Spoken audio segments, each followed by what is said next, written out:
नमस्कार। अमेरिका और भारत दोनों देशों के बीच इस समय तनावपूर्ण माहौल है। इसके कई कारण हो सकते हैं। एक कारण यह भी है कि इस पर हर जगह चर्चा हो रही है, वो है अमेरिकी कंपनियों से संशोधित अनाज के बीज खरीदे जाए।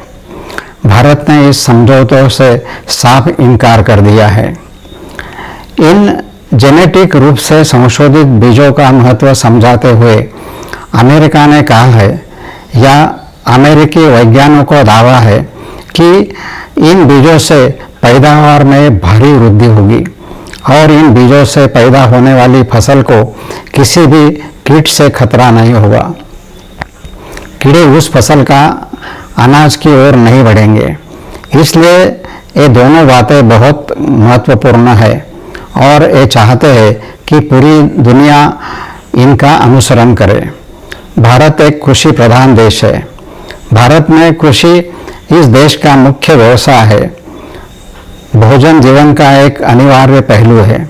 अगर ये बीज भारत में जैसे बड़ी आबादी वाले देशों में इस तरह से प्रवेश करते हैं तो पैदावारों में भारी वृद्धि होगी और कीटों का उस पर कोई प्रभाव नहीं पड़ेगा। इस तरह का एक प्रस्ताव यह है। आज दुनिया के कई देशों में गरीबी ज़्यादा है, खाद्यान्न की समस्या है। दुनिया में ऐसे लोग हैं जिन्हें पर्याप्त भोजन नहीं मिलता। ऐसी स्थिति में सभी को भोजन मिलना कोई बुरी बात नहीं है और उसके लिए सबका प्रयास ही वास्तविक धर्म है।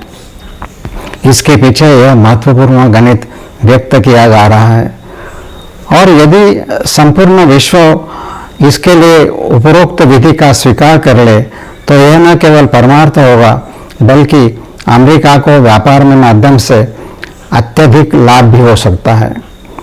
आपने देखा भी होगा कि वर्तमान में कई देशों की अर्थव्यवस्थाएं चरमरा रही है। अमेरिका उनमें से एक है।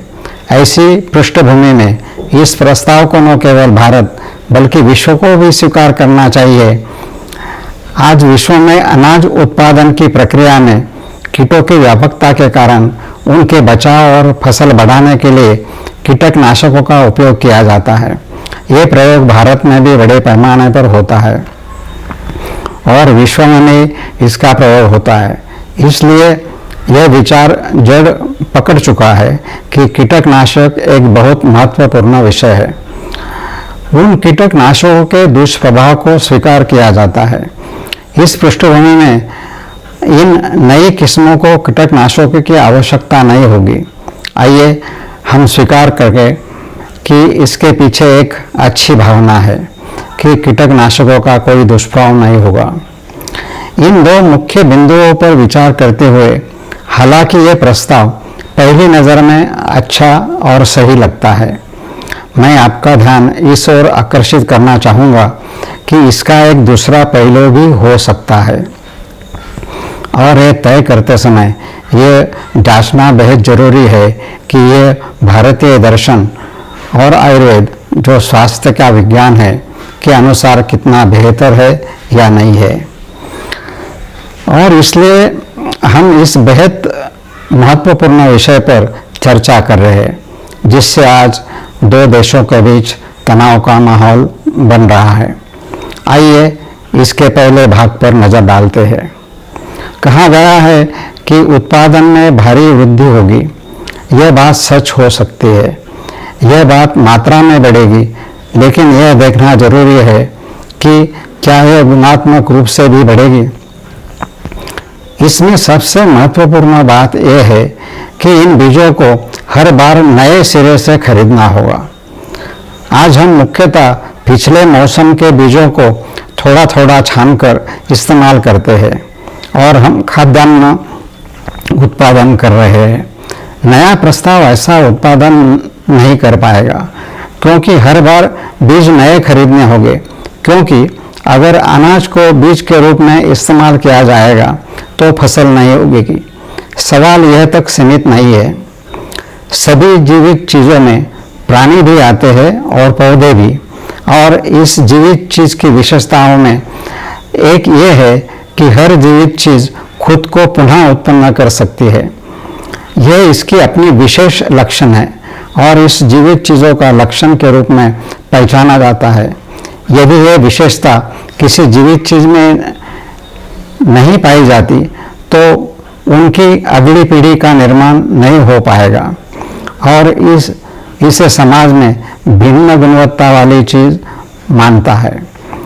दुनिया भर के सभी चिकित्सा विज्ञानों में शरीर में कमी को पूरा करने का प्रयास किया जाता है, क्योंकि उस चीज की कमी पहले उत्पन्न हुई है।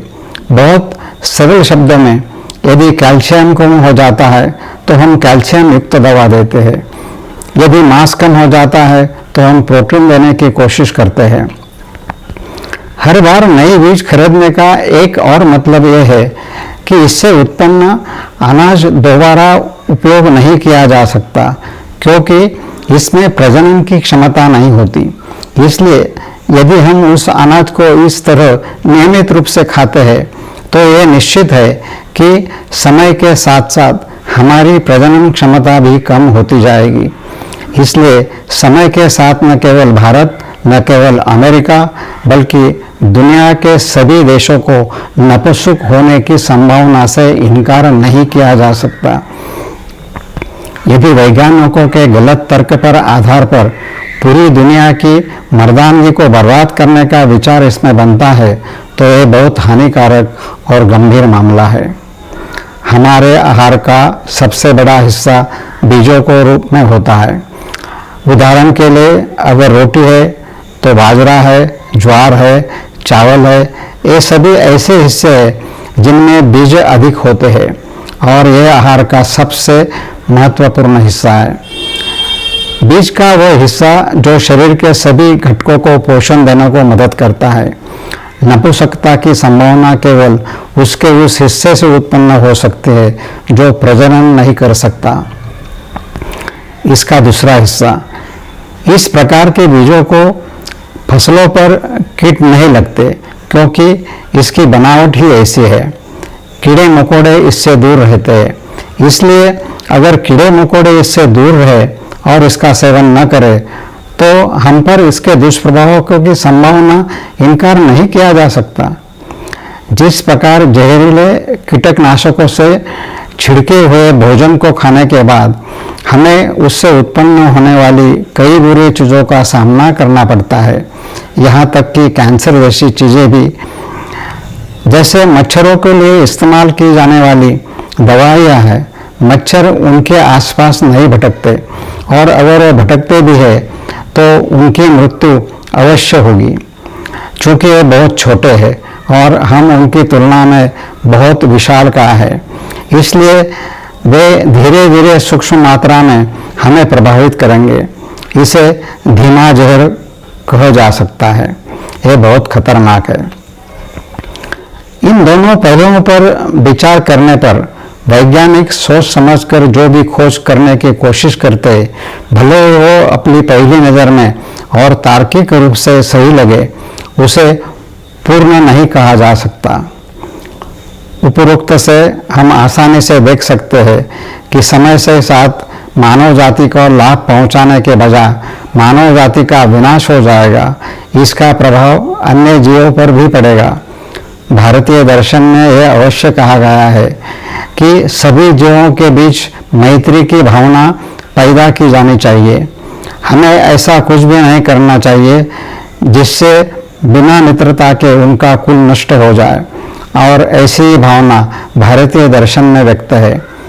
आयुर्वेद भारतीय दर्शन पर आधारित है। इसके सिद्धांत के अनुसार सामान्य वस्तुओं को बढ़ाती है और इसका विपरीत क्षय का कारण बनता है। यह न केवल भारत के लिए बल्कि विश्व के लिए भी महत्वपूर्ण है। अमेरिका भी इसमें शामिल है। इसलिए इसे वैश्विक स्वास्थ्य और शांति के दृष्टिकोण से देखना बहुत जरूर आवश्यक है। धन्यवाद।